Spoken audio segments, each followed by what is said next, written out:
etiología de lo más común, que es la apendicitis. No es fácil de diagnosticar, pero tampoco es muy difícil. La idea del diagnóstico de los médicos es que tenemos que diagnosticar en formas iniciales. Es decir, si diagnosticas una apendicitis cuando ya es peritonitis, hasta el paciente te va a decir, ¿no? Tengo peritonitis, te va a decir. Entonces, en esos estadios no nos interesa. Sí nos interesa en los estadios tempranos. Mientras más antes tengas la capacidad para darte cuenta de que se trata de la enfermedad, más fácil va, más médico mejor preparado serás. Entonces hay que atender mucho a todos los signos y síntomas que presenta el paciente.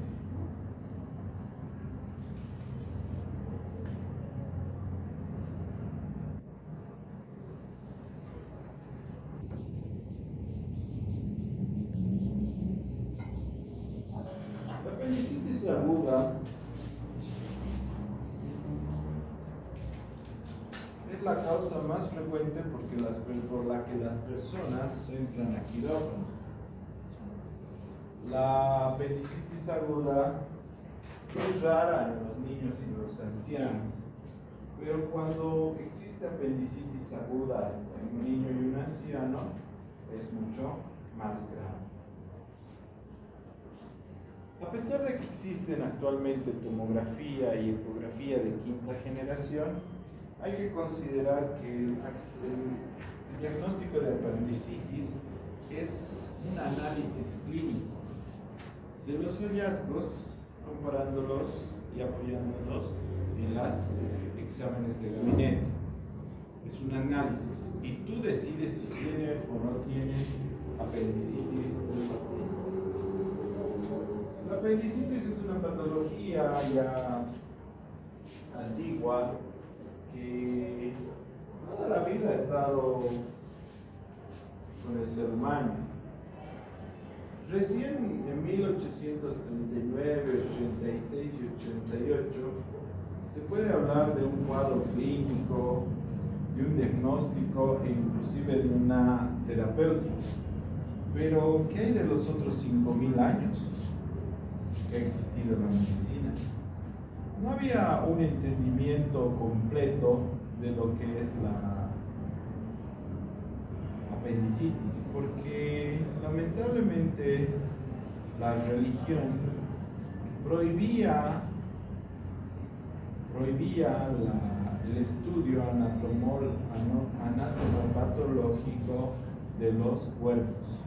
Era sacrilegio, era castigado con cárcel en el menor de los casos e inclusive la muerte. Es por esta razón que no había una lógica en el entendimiento de la apendicitis.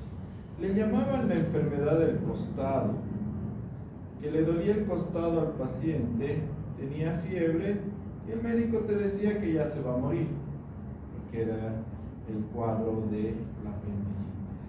No había un entendimiento. Recién McBurney habla de un cuadro clínico temprano para diagnosticar. Aparte, McBurney hace el aporte de que brinda una incisión para poder abordar y operar directamente el apéndice. De esta manera, su hallazgo y su colaboración es bastante importante.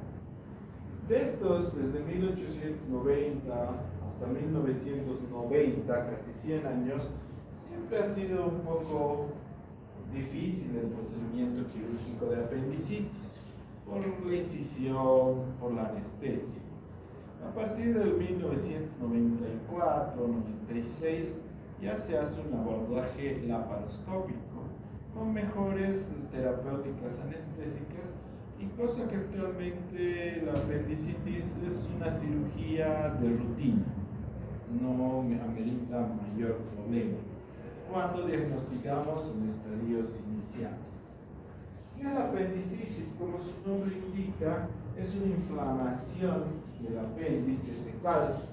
El apéndice secal que está localizado en el cuadrante inferior derecho, más precisamente en lo que es la fosa ilíaca derecha.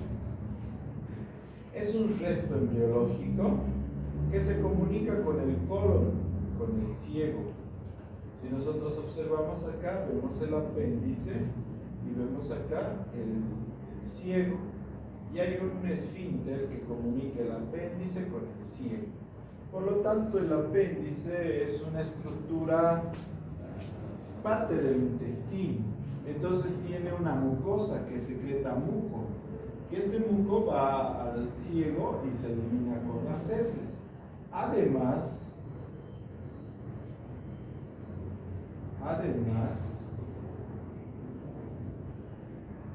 interesante. Se me ocurrió una idea. Bueno, está bien.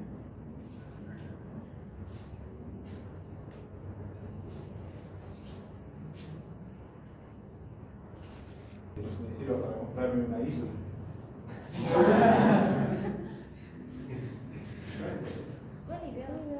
No les puedo decir. Existen ¿no ve? Las enzimas hepáticas que nos sirven para diagnosticar hepatitis, pancreatitis, amilasas, lipasas. Si hubiera una enzima que podríamos identificar que sea así un marcador en apendicitis, ya no necesitaríamos jugarnos. Porque en la pancreatitis antes había signos, síntomas, era un martirio también diagnosticar pancreatitis. Ahora que hace sospechas de pancreatitis, ya, dale amilasa, lipasa. Sale, había tenido pancreatitis, listo, terminó el análisis clínico. ¿Verdad? Entonces, si nosotros encontramos una enzima que cumpla esta misma función a nivel de apéndice, también se terminaría el análisis clínico. Ya no tendríamos que fregarnos como páncreas cuando les enseña páncreas, el problema es todo esto, pero amilasa y lipasa, punto, terminó el problema. Entonces, eso. Pero no sabía por dónde encaminarlo a esa búsqueda. Ahora se me ha ocurrido, por fin. Ya se me ha ocurrido. Y ya puedo encaminarlo bien. Así es que si algún día encuentran una enzima rodriquinina, así es mía. Para la apendicitis, ¿ya? Encima de Rodrigo le voy a poner, no se preocupe. Nosotros pasamos parte de la deuda. Ya les voy a dejar ir a la playa, ¿ya? Entonces, es que no necesitan aceleradores positrónicos ni microscopios electrónicos. Las ideas que más valen son las ideas más sencillas. Las ideas sencillas y simples son las que acarrean avances tecnológicos. Algo que tú no hayas visto.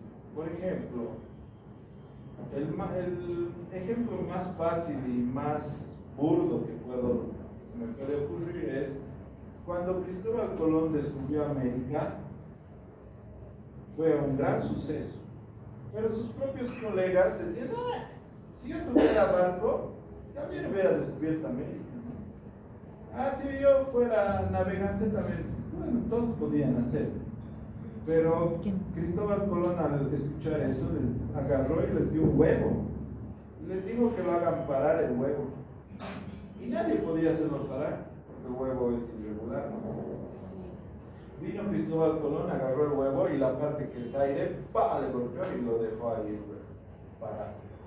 Cuando uno lo hace, cualquiera lo puede hacer, porque copiamos. La mayoría de los inventos son copiados actualmente. Fleming, aunque no directamente Fleming descubre que los hongos crean la penicilina que matan las bacterias. Eso ha sido un gran avance científico. Y según él, de casualidad, ¿verdad?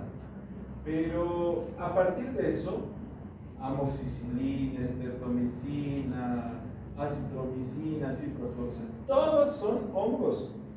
Es decir, no ha habido un nuevo descubrimiento. Todos están viniendo del mismo descubrimiento, solamente estamos usando diferentes hongos. No ha habido un avance significativo en los antibióticos.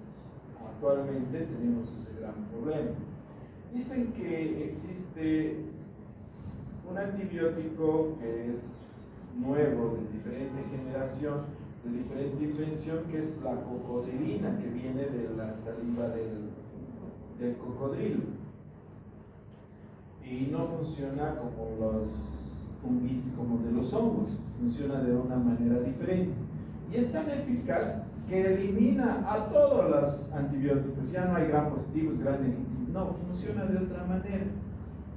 Y lo han retrasado y lo siguen retrasando porque si lo sacan al mercado, amoxicilina, cipromicina, todo terminaría, ya no se necesitaría producir. Tendría que ser cocodrilina vía oral, cocodrilina en jarabe y cocodrilina en endovenoso. Pum, se acabó el mercado. Entonces, tiene que haber nuevas invenciones sencillas, no necesitan microtubios electrónicos, solo necesitan pensar. Y de verdad esta vez sí maduró la idea y sí hay una idea muy realista de cómo solucionar este problema. Pero me ha costado 17 años de pensar y recién se me ha ocurrido el día. No importa, si funciona en mis memorias voy a nombrar el curso. Estaba dando clases de cirugía y ahí se me ocurrió. Se me iluminó. ¿Por qué les hablo esto? Porque cada uno de nosotros, médicos, les he demostrado, ya sea en técnica quirúrgica o en cirugía, somos los más inteligentes de esta ciudad. Les he demostrado, ¿no veo o no? No han venido a esa clase. No han venido seguro. No ve, con lenguas les he mostrado, con idiomas. Fácilmente les voy a hacer. Para tú salir licenciado en lenguas, ¿cuántos idiomas te pide la universidad que hables? 3, ¿no ve? Inglés, francés y perfecciones tu español. Nada más si eres licenciado en lenguas. Hay un estudio que dice que si vos sabes 5,000 palabras de un idioma, ya lo puedes hablar. 5,000 nada más. Entonces, si vos sabes 5,000 términos en portugués, hablas portugués. Si sabes 5,000 términos en español, hablas español. Y ustedes que vienen de Brasil han visto, no dominan 5,000, dominan 1,000 y ya se pueden comunicar. Para ser médico general, vos necesitas aprender 35,000 nuevos términos. Taquicardia, bradicardia, hipertensión, hipotensión, dispepsia, gastritis. Son 35,000 nuevos términos que tú aprendes. Para ser especialista tienes que aprender otros 15,000 nuevos términos. Gastroenteroanastomosis, gastroenteroanastomosis, cirugía de Bagua, es decir, 15,000 nuevos términos.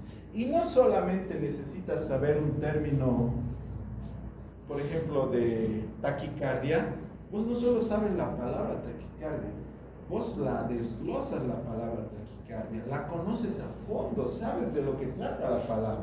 Entonces, 50,000 nuevos términos, vos sabes a fondo cada uno de ellos. ¿Cuántos idiomas puedes hablar con 50,000 términos? Si 5,000 era basta para uno. 10, ¿no ve? ¿Conocen a alguien que hable 10 idiomas? ¿Cómo sería un docente en la facultad de lenguas que hable 10 idiomas? Sería el Dios. Sería huevo. Es más, ni siquiera daría clases. Estaría trabajando en la ONU, en la OEA, en esos lugares, porque 10 idiomas, no menos, inglés, francés, portugués, ruso, mandarín, ya nos faltan más idiomas inclusive. Y eso sería muy capo. Pero para nosotros médicos, toditos nosotros podríamos ser ese. Por eso les digo, el que estudia medicina es la persona más inteligente de estas ciudades. Les duela a quien les duela. Puedo demostrarlo cuando quiera. Es por esa razón que también se les puede ocurrir ideas brillantes. ¿Será que mi idea fracasa? No importa, lo he intentado. Pero he cultivado a otros que tal vez descubran una sola cosa. no necesita ser un descubrimiento muy aparatoso, con ingeniería china. No, tiene que ser una idea básica que difiere. ¿Saben cómo han ganado el premio Nobel de Medicina con los pares ácidos bases? Han puesto adenina, guanina, son 4 y han hecho un cruce nada más. No ha sido difícil y han ganado un premio Nobel. Es decir, las ideas sí se pueden hacer muy complicadas con investigaciones, disección de cerebro, de rata, de humano, etcétera, sí se puede. Pero también hay campo para ideas básicas. Y esta mi idea básica no va a ser tan difícil hacerla. Entonces, la mucosa del apéndice secreta, exuda, y entonces sale con las heces, no hay ningún problema. Pero, ¿qué es la apendicitis? Es la obstrucción de este orificio. Se obstruye y deja de salir, y el apéndice se hincha, se dematiza. Esa es la base fisiopatológica de la apendicitis. Cuando nosotros estudiamos anatómicamente el apéndice, vamos a ver que tiene una arteria que viene de la arteria iliocecoapendicular, que da rama ileal, cecal y cólica derecha. Pero es una rama terminal. Si esta rama se trombosa, el apéndice se necrosa. Es por eso que el apéndice no tiene vuelta. No hay una apendicitis hoy día, mañana me mejoro, ya estoy bien. No hay apendicitis crónica ni nada parecido. El apéndice, una vez te da apendicitis y termina en cirugía o te mueres, punto, no hay más. Por esta rama terminal, esta rama apéndice. ¿Entendido? De todas las cirugías que hacemos, el 1% es por apendicitis. Para hacer un solo órgano es un montón, pues. Si digamos en Cochabamba hoy día se han operado 100, el 1%, una cirugía de apendicitis. Si eran 1000, 10, 100 y así sucesivamente. Entonces, de todas las cirugías, 1 millón de cirugías, el 1% era apendicitis. Para hacer un órgano es mucho. De todas las personas que conocemos, de aquí 10, 20, 30, el 20% van a ser apendicitis. Entonces, si en este curso son 30, 6 van a ser apendicitis. Levanten la mano quienes han tenido apendicitis. ¿Ninguno? Tienen que anotarse mi teléfono. ¿Por qué digo eso? Porque la faja etaria de mayor incidencia de apendicitis viene de los 20 a los 39 años. Entonces, ustedes, 6 de ustedes tienen que tener en esta faja etaria apendicitis. ¿Qué hemos dicho? No se asusten. Es decir, si diagnosticamos temprano, es como irte a cortar el cabello al peluquero, nada más. Si diagnosticamos tarde, es ahí donde tenemos problemas. Tenemos problemas, ¿por qué? Porque dentro del apéndice tenemos bacterias como Escherichia coli, Pseudomonas y Bacteroides fragilis, que son extremadamente agresivos en el peritoneo. Pero no están en el peritoneo, están dentro de la luz intestinal. Si los mantenemos dentro de la luz intestinal, no va a pasar nada. ¿Por qué hay un problema en la clínica, en el diagnóstico? Porque a pesar de que el apéndice se mantenga en su posición ahí mismo en la fosa ilíaca derecha, adopta diferentes posiciones de acuerdo a la constitución del paciente. Por ejemplo, puede ser descendente, descendente interna, descendente externa, retrocecal subseroso, ascendente preilial, ascendente retroilial. Cuando el apéndice es en relación al ilio, ya es un problema. Se inflama y afecta directamente al ilio. Entonces, esos apéndices hay que diagnosticarlos muy tempranos. Por ejemplo, esto. Aquí tenemos el hígado. ¿Y qué es esto? ¿Debería estar ahí el apéndice? ¿Dónde debería estar? Debería estar en fosa ilíaca, ¿verdad? Aquí. Pero está aquí arriba, en esta posición, cerca del hígado. Y esta foto es de una de sus compañeras, estudiante mía, que me ha escuchado y ha anotado mi teléfono, por si acaso. Agarra y me llama y me dice: doctor, tengo apendicitis, dice. Yo, como los veo jóvenes todavía, digo, no le creo, ¿no? No creo, pero ven a mi consulta. Viene a mi consulta y le toco y sí, era una apendicitis. Sí, había sido un buen diagnóstico. Ha escuchado la clase, ha aprendido y se ha diagnosticado apendicitis. ¿Qué ventajas tiene que este apéndice? Es un apéndice inicial. Esto es como irse a cortar el cabello, chicos. Ya les he dicho, no va a pasar nada. Entonces agarro y le digo, bueno, pues hay que operar. Doctor, es que no tengo plata, hágame más abierta.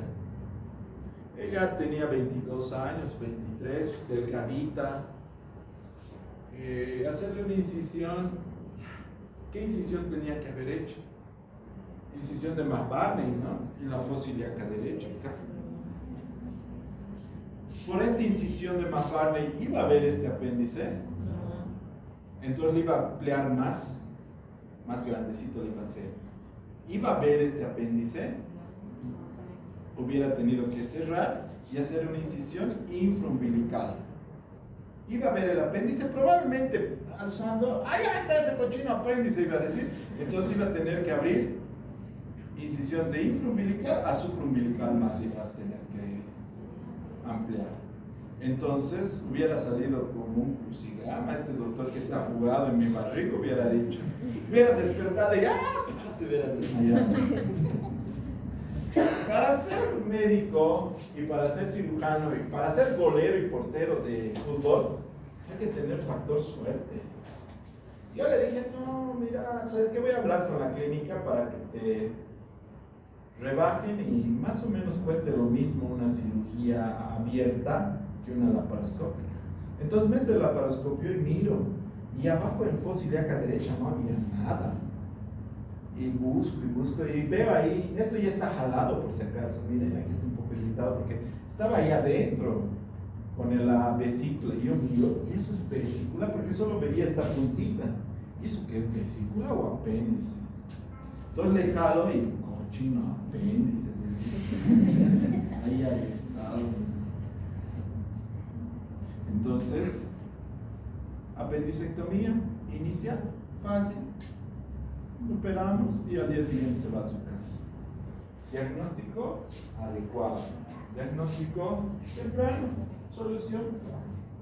Fisiopatológicamente lo que pasa es que se obstruye, ya sea por hiperplasia linfoidea, fecalito, cuerpos extraños y otras inflamaciones. ¿Qué quiere decir esto? Hiperplasia linfoidea. Cuando tienes una amigdalitis, un resfriado, ¿no ve que aparecen unos ganglios submandibulares? Sí. Lo mismo pasa en todo el cuerpo.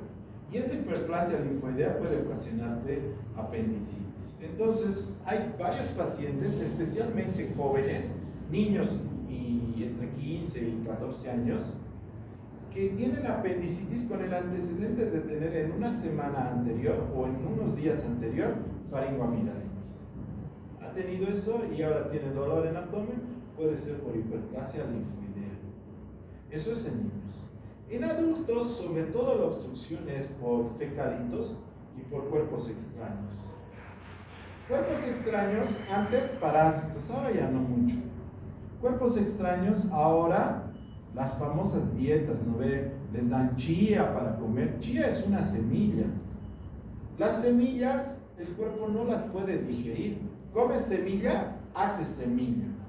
Pero esas semillas en ese orificio tan pequeñito se trancan. Entonces, pues ha sido una buen aporte económico a los cirujanos la dieta con chía. ¿Cuántas veces pacientes que están haciendo dieta tienen apendicitis? No es comer tonteras, tienes que digerir los alimentos. Si no digieres, se van a tapar. Es como un besoar. ¿Han visto los tricos besoares? ¿No ven? No se digieren ni se trancan. Entonces lo mismo. Estas chías no se digieren y se pueden trancar. No es comer. ¿Entendido? ¿Qué es lo que pasa?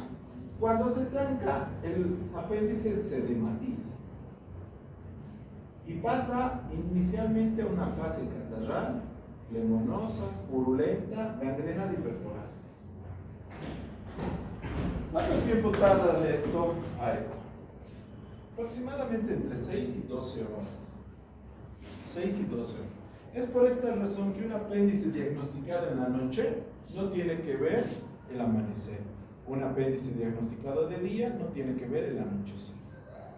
Entonces tienes 12 horas, tampoco no es urgente. Ahorita, en este segundo, en este minuto, en esta hora, diagnosticar apendicitis. No. Si es una apendicitis inicial, tienes tiempo. Porque lo ideal es sacar en este estadio. Es una apendicitis catarral. ¿Ha salido el contenido de aquí adentro afuera? No. Sigue ahí adentro. ¿Cómo se ve?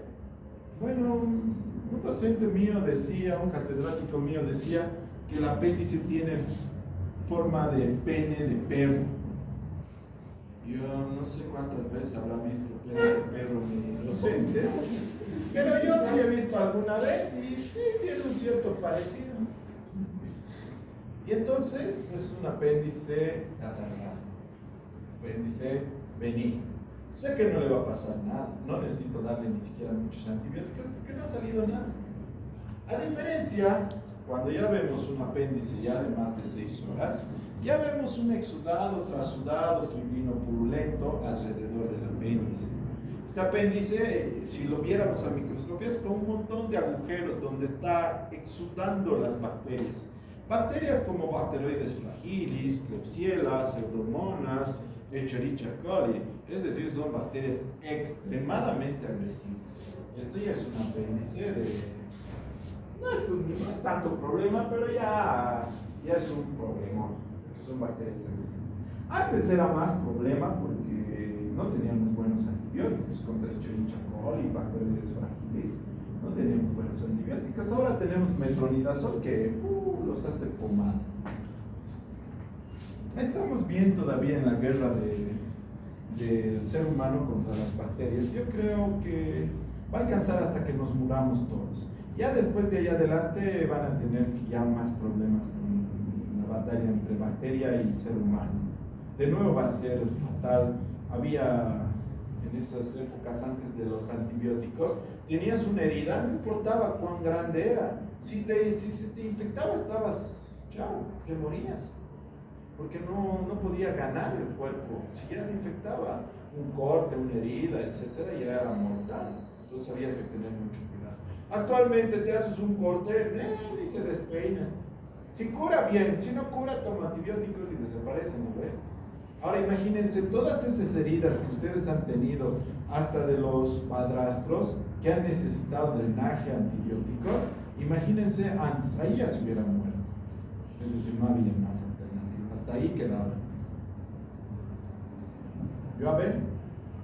Bueno, exceptuando un diente que he tenido que necesitar una obturación, creo que hasta los 40 hubiera vivido. O tal vez más, porque había dentistas que no te hacían obturación, pero te sacaban a golpe los dientes. Entonces tal vez hubiera sobrevivido. Más de eso no he necesitado atención hasta ahora. ¿Qué es lo que pasa con el apéndice? ¿Cómo aparece inicialmente? ¿Cómo es un apendicitis inicial? Primero es una persona totalmente sana, normal, de lo más asintomático posible. No tiene ningún antecedente de importancia, exceptuando con la hiperplasia linfoidea, que puede haberse resfriado o tener faringoamigdalitis unos días previos. Pero es una persona sana, que empieza y se caracteriza por un dolor en el epigastrio o cerca del ombligo. ¿Por qué este dolor es acá? Porque no es en el apéndice, si lo que está inflamado es el apéndice. Porque el apéndice, el peritoneo del apéndice que está está rodeando está inervado por este plexo solar. Y si ustedes ven, aquí está el esófago y aquí está el estómago, ¿verdad? Este plexo, si ustedes lo ven, tiene unos nervios nichis. Son nervios muy delgaditos. Entonces, por eso duele acá primero. Por eso duele acá. ¿Cómo es el dolor? El paciente no precisa bien el dolor. Dice, me duele, te pincha, te aprieta. No precisa muy bien la característica del dolor y va variando de paciente en paciente. Es como si tenía hambre, que un poco de eructo, es decir, no define. Y es muy fuerte, no es un dolor, se aguanta. Ese es el primer síntoma que aparece. ¿Por qué? Porque se ha tapado el apéndice y ¡pum! Se hincha. Y ese hinchazón transporta aquí el dolor. Para llegar de esa fase catarral a fibrino purulenta, pasa 6 horas. Y entonces el apéndice inflamado se apoya al peritoneo parietal, acá. Y en el peritoneo parietal está inervado por estos nervios que son los lumbares. ¿Ven la calidad de nervios gruesos? Entonces el paciente dice, me duele aquí y me duele así. Y me duele alto. Porque miren la calidad de los nervios. Entonces, en 6 horas del dolor de epigastrio se pasa a fosa ilíaca derecha. A esto se conoce como cronología de Murphy. No todos los pacientes tienen la sensibilidad suficiente para identificar esto, o no se acuerdan. Pero si te dice un paciente que tiene cronología de Murphy, casi es patognomónico de apendicitis. Me duele aquí, y ahora me duele aquí, y ya no me duele acá, eso es apendicitis mientras no probemos lo contrario. No forcemos al paciente que nos diga, él tiene que decir, no lo guíes, ¿te dolía aquí? No, ¿te dolió aquí? Sí. Y ahora te duele, sí. Entonces, la cronología de Murphy. Y esa característica buscamos, el dolor. Entonces empieza acá y después va a fosa ilíaca derecha. Eso es lo que nosotros conocemos como cronología de Murphy. Al mismo tiempo, al formar parte del intestino, el apéndice, formar parte del aparato gástrico, cuando el estómago se hincha, ¿tienes hambre? No. Cuando el estómago se hincha demasiado porque estás bebiendo y comiendo mucho, ¿qué pasa? Náuseas y vomitas, ¿verdad? ¿Y puedes controlar eso? No, porque es un orden central. Es lo mismo el apéndice, se hincha y manda una orden al cerebro, está lleno, náuseas y vómitos. Y por eso empieza a vomitar el paciente. ¿Tendrá hambre este paciente ya que está hinchado de esa parte? No. Tiene anorexia. Entonces agarra y le pregunta así, ¿qué has almorzado? Le he echado un pique a lo macho. Y tiene apendicitis. No, ese no tiene apendicitis. Central es la anorexia. Obviamente en el 100% de los casos no, porque hay algunos gorditos que con y sin motivo le meten la comida. Si no tienen hambre. ¿Qué has comido? Un trancapecho, pero no tenía hambre. ¿Qué has comido? ¿No? Entonces tampoco no hay absolutos, pero normalmente es que no tienen apetito. Por la irritación a nivel de esta zona, como está el recto ahí, el paciente puede tener estreñimiento o diarrea. Pero muchos tienen diarrea, y entonces toda diarrea es diagnóstico diferencial de apendicitis. Depende. El paciente con apendicitis va a tener una diarrea o máximo 2, pero diarrea de heces líquidas. Diarrea de heces líquidas. Pero el paciente que tiene síndrome diarreico o gastroenteritis no va a tener 1 o 2 diarreas. ¿Cuántas diarreas has hecho? ¿Sabe qué? Desde esta mañana 4, 5. ¿Tiene flemas? ¿Tiene sangre? ¿Tu diarrea? Sí. Eso no es apendicitis. Eso es síndrome diarreico y punto. ¿Entienden la diferencia? Es decir, puede tener una deposición, como máximo 2, pero no más. Si tiene 3, eso no es apendicitis. Ya eso es síndrome diarreico. Puede haber síndrome diarreico con apendicitis. Eso es otra cosa. Pero normalmente, por suerte, nos enfermábamos de una en una enfermedad. tienes dolor de cabeza, después tienes faringomidalitis, después tienes colecistitis, así, no es todo en un suerte. Entonces, diarrea. Si pasan las bacterias de la luz intestinal a la circulación, se llama bacteremia. Y esto causa fiebre.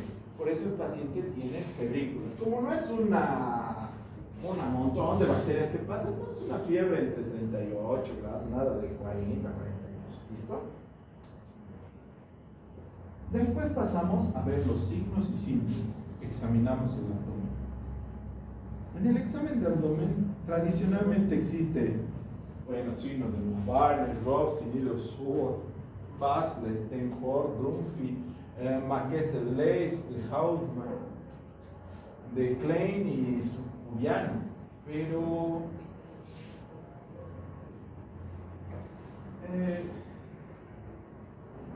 son algunos muy extraños. Vamos a ver los más utilizados, los que se pueden hacer. Por ejemplo, este signo de Hausmann. No, ¿dónde está? Klein.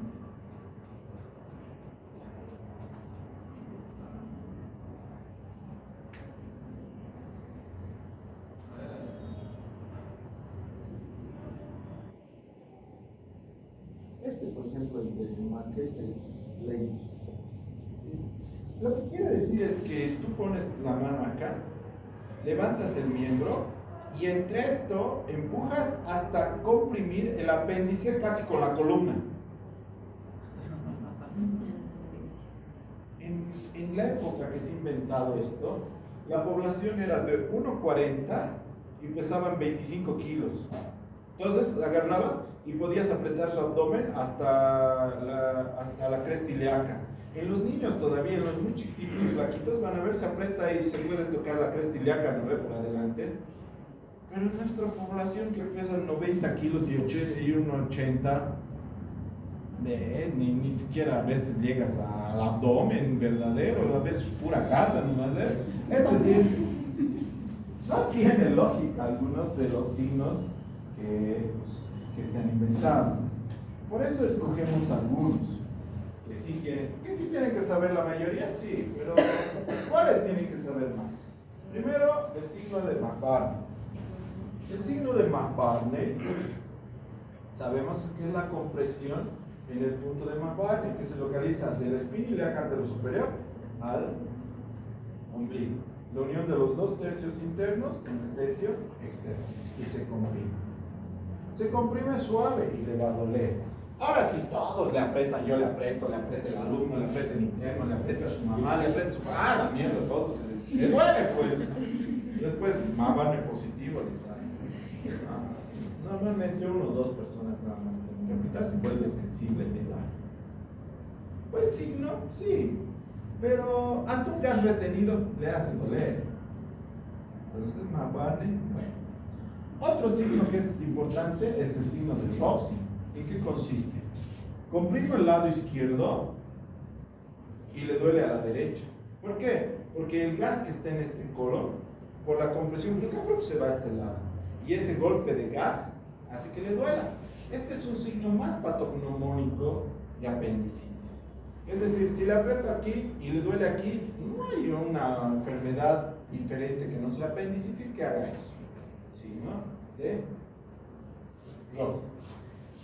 Signo de iliosoas y el signo del obturador se basa en que el apéndice se encuentra en relación ya sea del músculo iliosoas y obturador.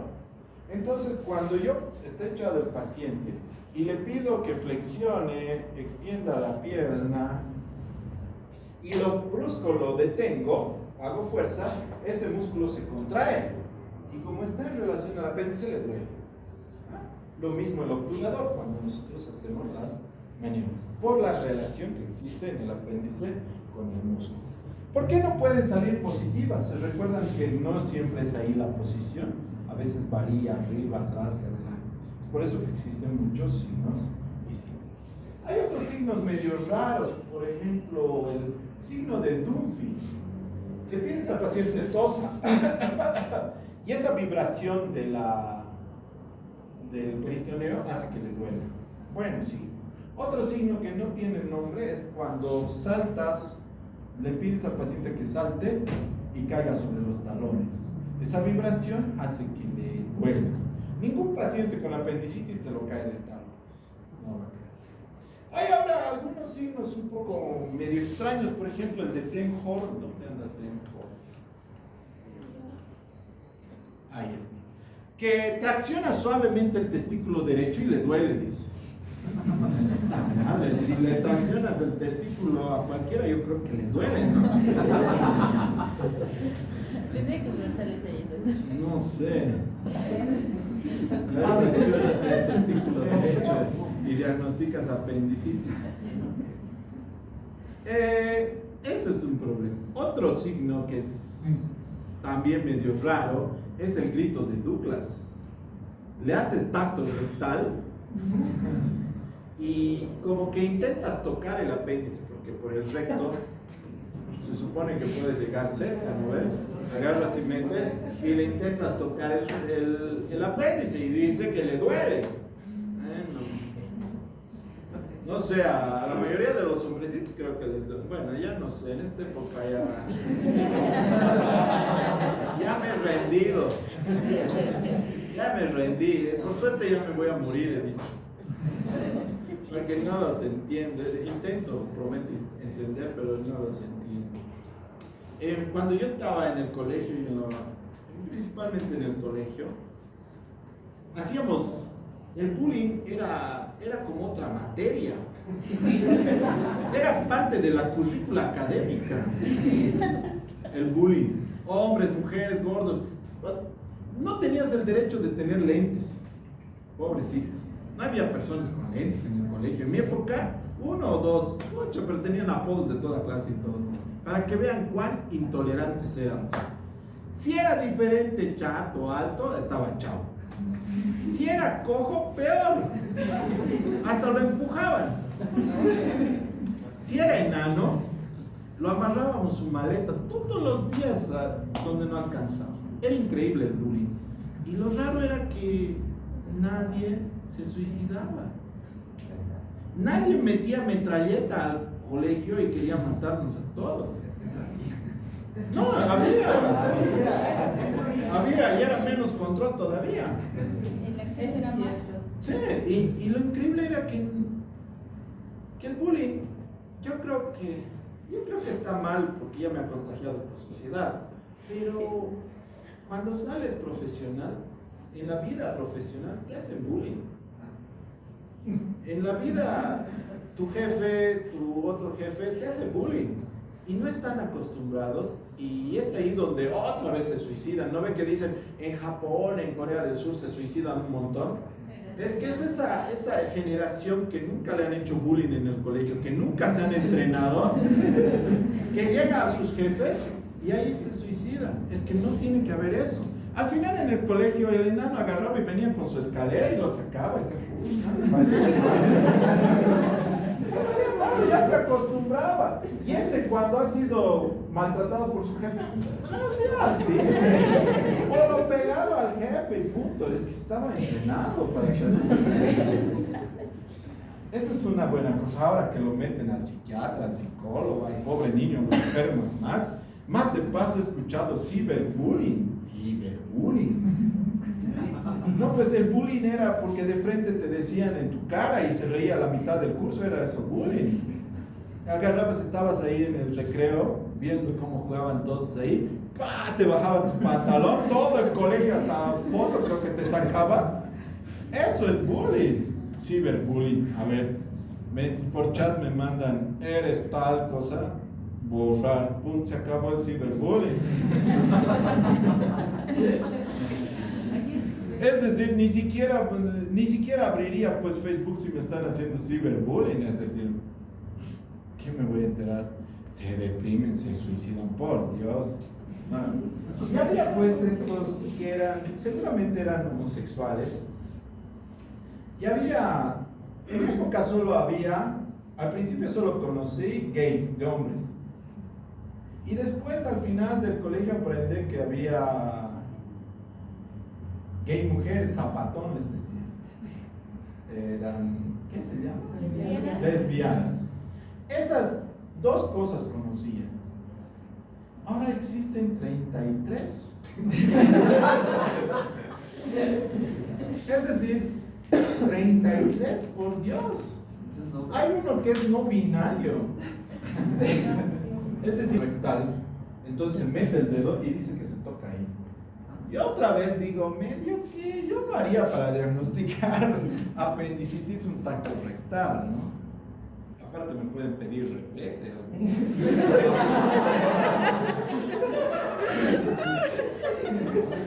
¿Será necesario que me hagan cada 8 horas?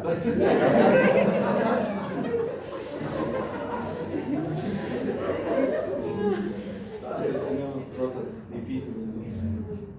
Cualquier procedimiento que vaya contra el pudor del paciente, por favor, sean hombres o sean mujeres, estén acompañados de una otra persona del otro sexo, para evitarse problemas, ¿ya, chicos?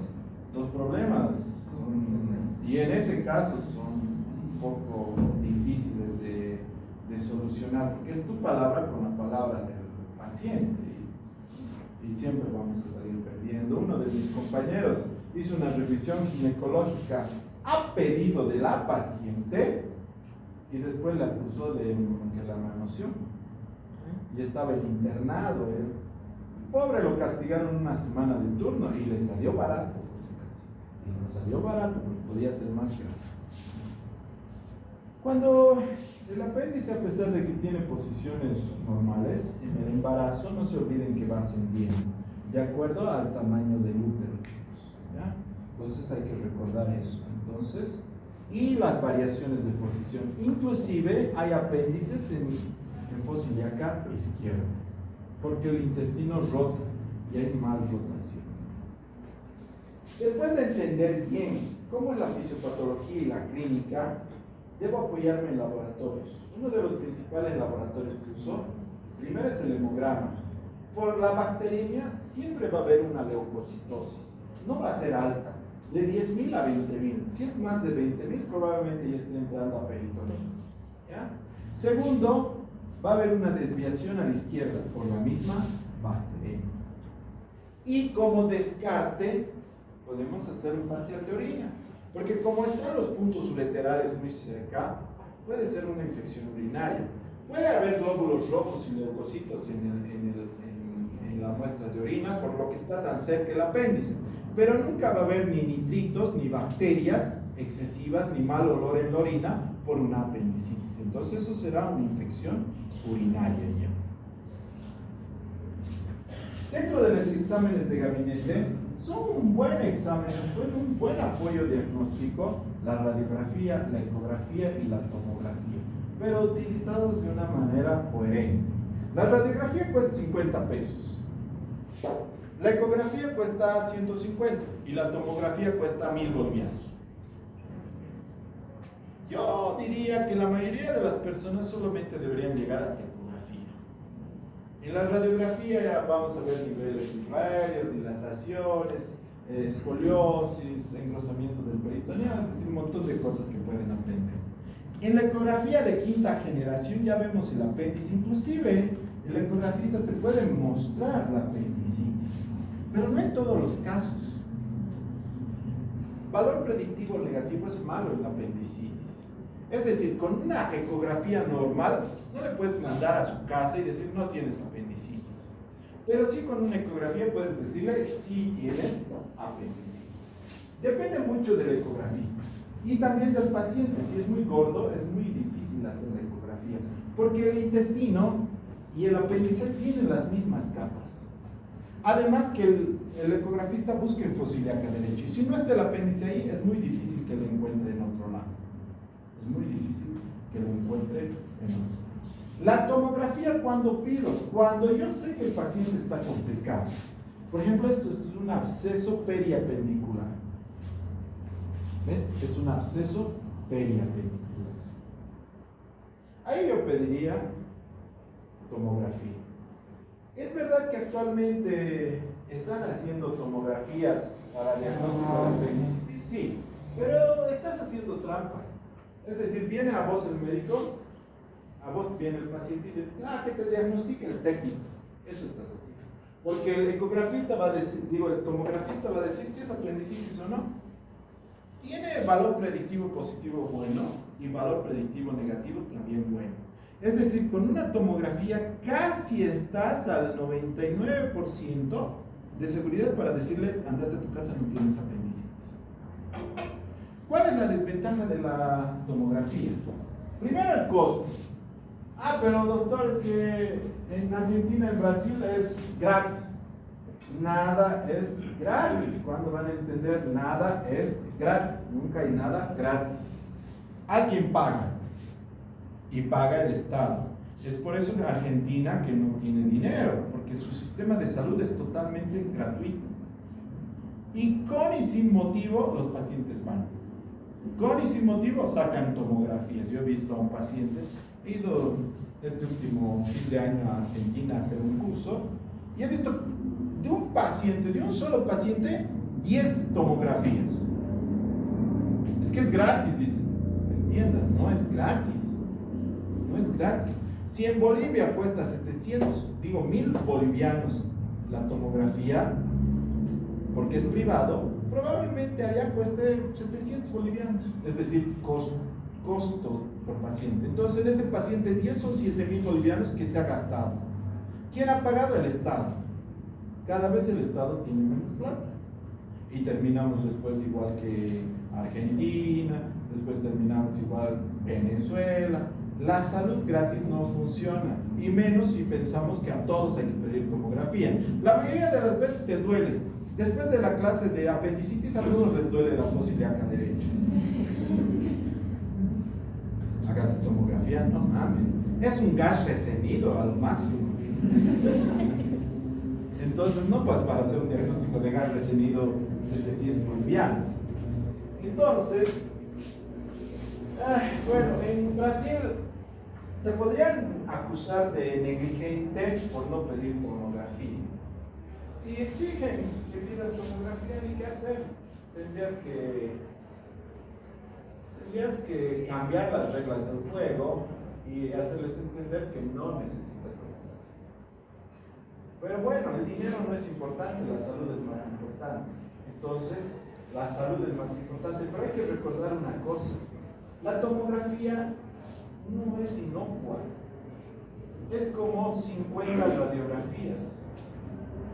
Es como 50 veces te hayan sacado radiografía, la tomografía. Entonces, al ser rayos, saben que dañan las células. Entonces, ese cáncer de ovario que tienes ahora, no tenías que tener, ha sido consecuencia de las 10 tomografías que te han hecho. Imagínate, es decir, a ese paciente que no tenía que tener cáncer de ovario, lo has hecho cáncer de ovario porque le has sacado 10 tomografías. ¿Es posible? Perfectamente posible. Entonces también no es pues inocuo para el paciente. Hay que hacerles entender al paciente que no es inocuo. Tomografía es 50 veces radiografía. No puedes hacerlo.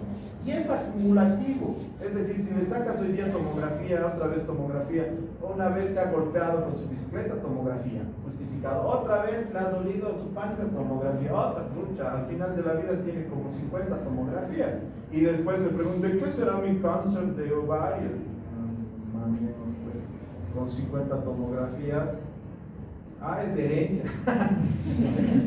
es hereditario, entonces eso hay que hacer. Otra cosa, la tomografía en los niños es difícil porque los niños hasta 10 años no entienden que tienen que quedarse media hora quietos ahí. Bueno, no media hora, 15 minutos. Entonces, ¿qué hacen? Lo sedan al niño. Pero para sedarlo, atrás de él tiene que estar el anestesiólogo viendo que respire, ventile y no se broncoaspire, ¿verdad? ¿Ustedes creen que el anestesiólogo se va a quedar allá adentro recibiendo los rayos X de 50 radiografías por los 400 pesos que le vas a pagar? Y más de paso de 20 niños, es decir, en todo el día va a recibir como 100 como 300 radiografías. Primero que no es posible, porque cuando entran estos, tienen unos marcadores que acumulan rayos X. Los que hacen técnicos, ¿no? Que tienen unas tarjetitas, no les dejaría. Y segundo, que no lo van a hacer. Peor si son mujeres. Las mujeres, cuando sacamos radiografía en quirófano, se están escapando hasta el tercer piso, creo. Porque tienen razón. Porque la ovogénesis es diaria y es muy agresivo el rayos X para la ovogénesis. Entonces, todo el tiempo tienen que tener cuidado. Entonces, la tomografía, por esa razón, yo no justifico que todos a diestra y siniestra le saquen. Más tiene que ser de acuerdo a la comunicación. Si está embarazada, ¿le puedes sacar tomografía? ¿Qué le harías? Rayos X no puedes. Ecografía, ya saben que no sirve para decir andate de tu casa. Resonancia magnética. La resonancia sí se puede sacar, pero es mucho más caro que la tomografía. Pero yo creo que sería más inocuo. Si tanto quieren sacar diagnósticos con imagen, debería ser con resonador que se saque. Pero toma más tiempo. 30 minutos creo que es la resonancia magnética. Es de mucha mejor calidad. Pero yo creo que es transitorio. Yo creo que en unos 10 años van a mejorar los resonadores y ya vamos a poder sacar, en vez de tomografías, directamente resonancias magnéticas. Como es solo imanes, no hay mucho problema. No todo dolor abdominal es apendicitis. Hay diagnósticos diferenciales en niños, adultos, pero en mujeres estamos fregados. En edad reproductiva puede ser enfermedad inflamatoria pélvica, absceso tubovárico, quiste de ovario, torsión ovárica, embarazo ectópico, folículo de edad rojo, endometriosis, además de diverticulitis, colitis, pielonefritis. Ay, Dios mío, todo tienen eso. Es muy difícil. Y aparte con lo que son maricas, le toca. ¡Oh! Señora, no le he tocado todavía. Ay, doctor, es que estoy tan sensible. Y ahora, ¿cómo diagnostico si está tan sensible? ¡Ah! Pero no hay llegar todavía. A ver, espere, señora. ¡Ah! Ya, no. La ecografía, vayan, no me moleste. Entonces la ecografía, pero no nos dice a veces. ¿Y qué hacemos? Laparoscopía exploradora. Agarramos y metemos el laparoscopio y miramos, eso está mal, listo. Pero es cirugía, ¿no? ¿Por qué somos agresivos en la apendicitis? Porque la apendicitis, cuando hablamos de complicaciones, son complicaciones graves. Complicaciones como perforación. ¿Qué sale? Caca. ¿Qué tienen esas bacterias? Gravemente agresivas. A pesar de que tenemos buenos antibióticos, pero si se hace una peritonitis generalizada es muy difícil controlar. Abscesos apendiculares, peritonitis y piliflebitis. ¿Qué es la piliflebitis? La piliflebitis es una trombosis séptica de la vena apendicular. Como la vena apendicular termina en la vena mesentérica superior, que termina en la vena porta, entonces como trombosaría todo eso hasta el hígado, y eso causa una falla hepática aguda, traducida en una ictericia súbita. A mi mejor amigo de 8 años le estaban llevando al médico porque tenía apendicitis, y en el taxi con su pijama blanca se empieza a poner amarillo, tan amarillo que lo pinta su pijama. Cuando llega al médico le dice, es apendicitis piliflebitis. Mortalidad del 80 a 90% de los casos, por si acaso. Entonces, como ven, la apendicitis, si lo ignoramos, es grave. Ignoramos cómo. Empieza a doler acá, es domingo o es sábado, el lunes le llevan, no mames. Puedes llevarle, si digamos a medianoche empieza el dolor, puedes llevarle a las 5 de la mañana, no hay problema. O puedes llevarle ese rato. El médico puede darse hasta las 8 de la mañana para diagnosticar, cosa de que el diagnóstico no demore más de 6 a 12 horas. Cuando no demora de más de 6 a 12 horas, podemos hacer incisiones conservadoras, es decir, incisión de McBurney, incisión de Rocky Davis o apendicectomías laparoscópicas. Pero si ya son patologías graves, complicadas, ya no podemos hacer apendicectomías laparoscópicas. Hacemos incisiones grandes. ¿Qué incisiones? Incisión media suprainfraumbilical. Esta también es una médica egresada de medicina. Lo malo es que no ha sabido diagnosticar una apendicitis inicial, ha sido una apendicitis avanzada. Lo malo de su apéndice era que era retroilial y entonces se me ha perforado el ilio.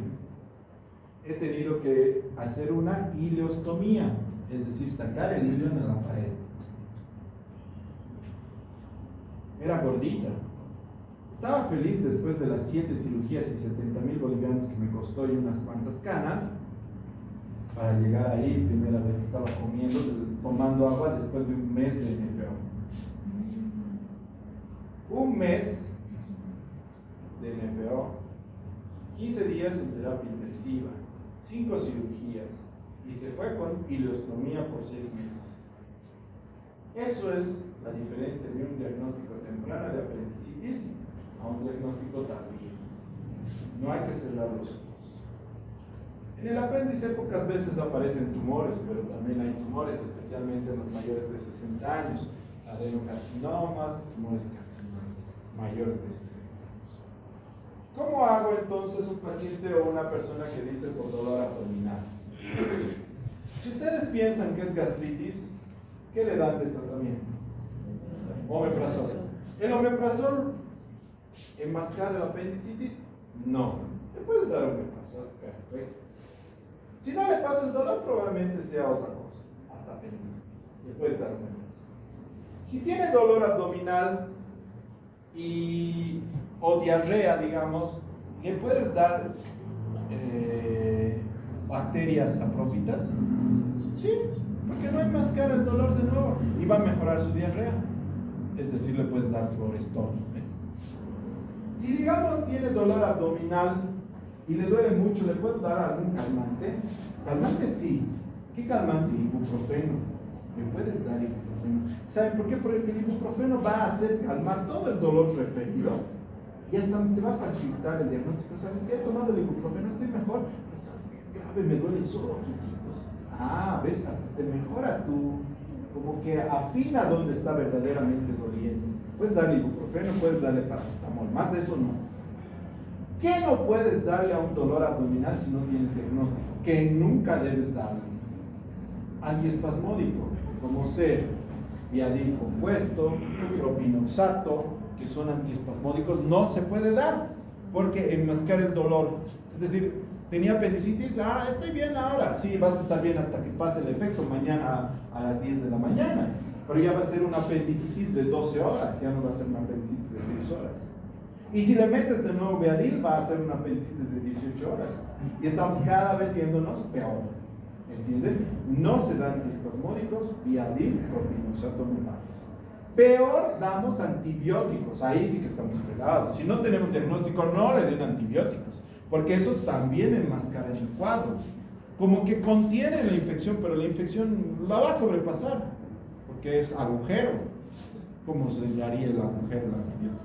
Entonces, podemos tratar a los pacientes con apendicitis, no tengamos miedo. Dale omeprazol, dale ibuprofeno, dale Florestol, dale enzimas pancreáticas, dale bisacodilo, dale todo. No le des antiespasmódicos, no le des antibióticos. Nadie se va a morir por un antiespasmódico o por antibiótico no le has dado. Dale mañana. En 24 horas o vamos a ver claramente la apendicitis o no, va a ser un gas retenido nada más. O va a empezar a vomitar y tener diarrea, gastroenteritis diagnosticada. ¿Comprendido?